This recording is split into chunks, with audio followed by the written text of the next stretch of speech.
Assalamualaikum warahmatullahi wabarakatuh. Perkenalkan, nama saya Teres Galif Ramadan.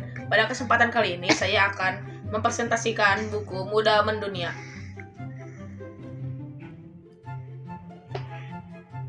Ini biodata saya.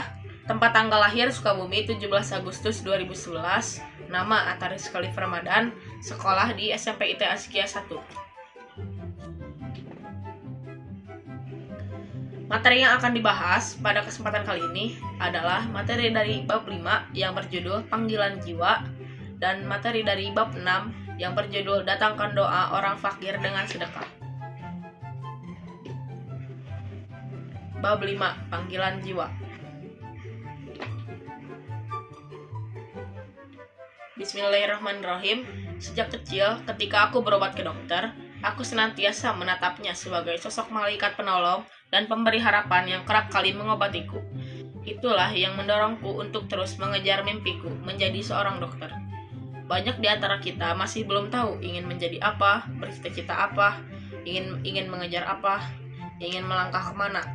Kawan, jika kita sudah menemukan panggilan jiwa kita, hidup ini akan flow rasanya, terasa mengalir, nikmat, tenang, teduh, damai, dan sejuk. Ya, sungguh benar, itu yang aku rasakan. Oleh karenanya, jika kita ingin menikmati kehidupan dengan pencapaian yang optimal, pastikan hidup kita memenuhi 3 hal: pleasure, strength, dan meaning. Yang artinya, hal yang kita sukai, ahli, dan bermakna. Pertama, pleasure. Bidang yang kita sukai, seperti pemain sepak bola. Mereka seperti liburan 365 hari dalam setahun. Karena sewaktu bekerja, mereka sedang menjalankan hobinya. The only way to do great job is to love what you do. Satu-satunya cara melakukan pekerjaan besar adalah mencintai apa yang kamu kerjakan. Setiap memasuki bidang apapun, awali dengan pertanyaan, apakah ini bidang yang kita sukai? Kedua, strength. Jika kita berusaha lalu gagal, apa yang akan kita lakukan? Orang-orang akan mengatakan, coba lagi. Kalau gagal lagi, orang-orang akan mengatakan, coba lagi. Pertanyaan saya, coba lagi, mau sampai kapan? Bagi saya tidak. Pada titik tertentu, mungkin kita harus berhenti dan menyadari dengan sepenuhnya bahwa ini bukan bidang keahlian kita. Sisakan ruang dalam hati dan pikiran bahwa jangan-jangan ini bukan bidang keahlian kita. Pastikan pekerjaan kita bukan hanya bidang yang kita sukai, tapi bidang yang kita kuasai. Mengerjakan hal yang kita sukai tanpa kapasitas yang memadai hanya menghabiskan waktu, tenaga, pikiran pada tempat yang tidak memberhasilkan.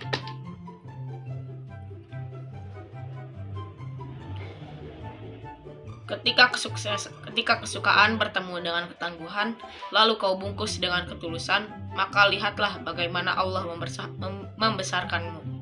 Dr. Gamal Albina Said. Dan yang ketiga, meaning. Bisa jadi sesuatu itu kita sukai, kita kuasai, tapi ternyata tidak bermakna, tidak bermanfaat bagi orang lain, tidak menyejahterakan kehidupan kita, tidak membahagiakan orang-orang yang kita cintai, dan tidak membawa kebaikan untuk akhirat kita. Oleh karena itu, pastikan apa yang kita kerjakan bukan hanya kita sukai dan kuasai, tapi juga membawa kebaikan bagi kehidupan dunia dan akhirat kita. Kawan, untuk apa berhasil dipuja-puji di dunia, tapi kelak menderita dan disiksa di neraka? Berapa banyak di antara kita mengejar sesuatu yang disesali para penghuni kubur.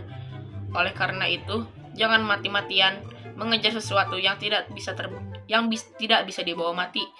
Jika yang kita inginkan kemuliaan abadi, jangan biarkan hati kita memuliakan hal-hal yang fana.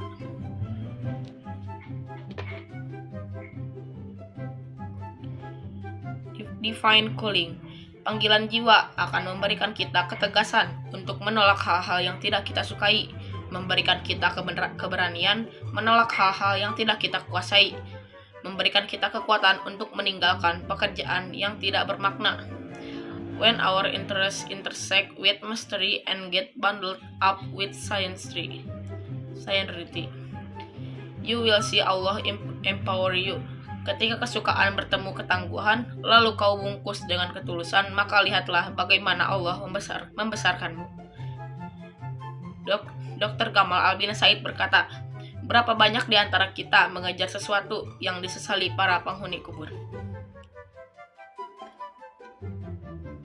Kita lanjut ke bab 6. Datangkan doa orang fakir dengan sedekah.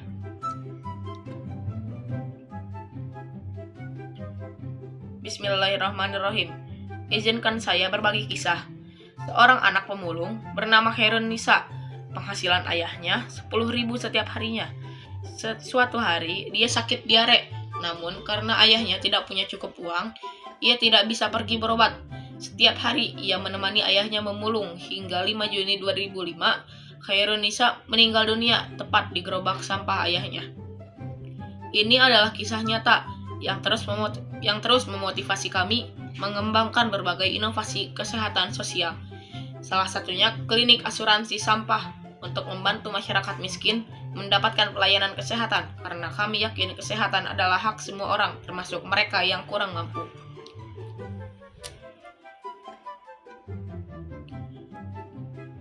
Kawan, perasaan apa yang muncul tatkala kita melihat pengemis di pinggir jalan, ketika ada korban kecelakaan, tatkala kita melihat orang sakit yang tak mampu berobat? Ingin menolong, memberi dan berbagi bukan? Tapi renungkan, berapa kali kita melewatkan kesempatan berbuat kebaikan kepada saudara-saudara kita? Berapa kali mobil kita tetap melaju ketika ada kecelakaan di dekat kita? Berapa kali kita melewatkan pengemis yang mengetuk rumah kita? Terkadang kita memang sedih, tapi pasti ada yang lebih sedih. Jika engkau berpikir hidup ini tidak adil, maka ingatlah pengemis, orang-orang tanpa penglihatan, anak yatim piatu. Mereka lebih berhak mengatakan bahwa hidup ini tidak adil. Kepada mereka lah kita harus memperhatikan jika kita ingin Allah memperhatikan kita. Orang tidak peduli seberapa hebatnya kita, seberapa kayanya kita, seberapa pintarnya kita. Yang mereka pedulikan hanyalah satu, apakah keberadaan kita memberikan manfaat untuk mereka. Oleh karenanya, berilah manfaat, ulurkan tangan, dan pancarkanlah terus kebaikan.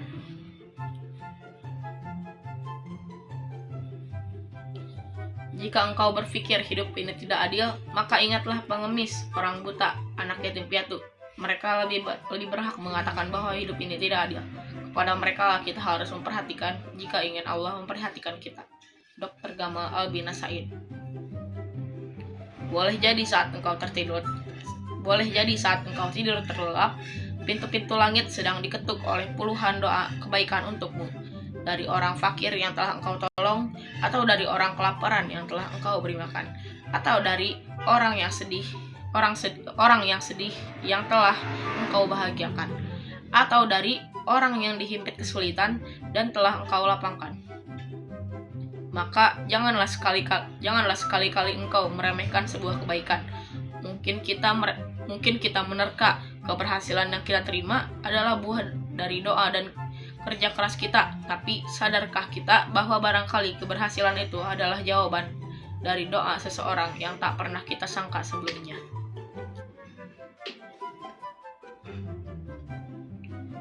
Selama ini kita berpikir ketika kita berbagi, kita sedang menolong orang lain dan orang lain membutuhkan kita.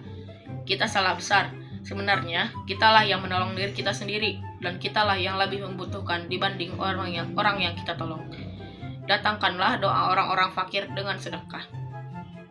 Bukankah Al-Quran menyebutkan bahwa orang-orang yang sudah meninggal berharap kembali ke dunia supaya mereka bisa bersedekah? Biarkan harta kita laksana angin yang berhembus, datang dengan mudah tanpa kita rasakan, dan tersepoi dengan cepat untuk kita sedekahkan. Orang tidak peduli seberapa hebat kita. Orang juga tidak peduli seberapa kayanya kita. Orang juga tidak peduli seberapa pintarnya kita. Yang mereka pedulikan adalah apakah keberadaan kita memberikan manfaat untuk mereka. Dr. Gamal Albina Said. Jika engkau berpikir hidup ini berat, maka ingatlah pengemis, orang-orang tanpa penglihatan, anak yatim piatu. Mereka lebih berhak mengatakan bahwa hidup ini berat. Kepada kepada mereka lah kita harus memperhatikan jika kita ingin Allah memperhatikan kita. Dr. Gamal Albina Said.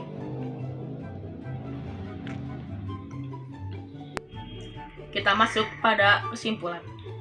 Pada bab 5 ini, kita diingatkan bahwa panggilan jiwa akan memberikan kita ketegasan untuk menolak hal-hal yang tidak kita sukai, memberikan kita keberanian untuk menolak hal-hal yang tidak kita kuasai, dan memberikan kita kekuatan untuk meninggalkan pekerjaan yang tidak bermakna.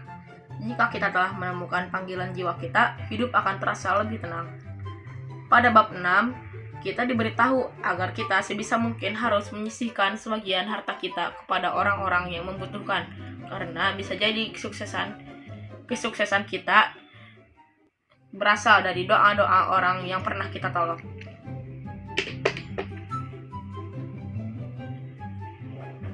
Sekian presentasi dari saya. Maaf jika ada yang kurang. Wassalamualaikum warahmatullahi wabarakatuh.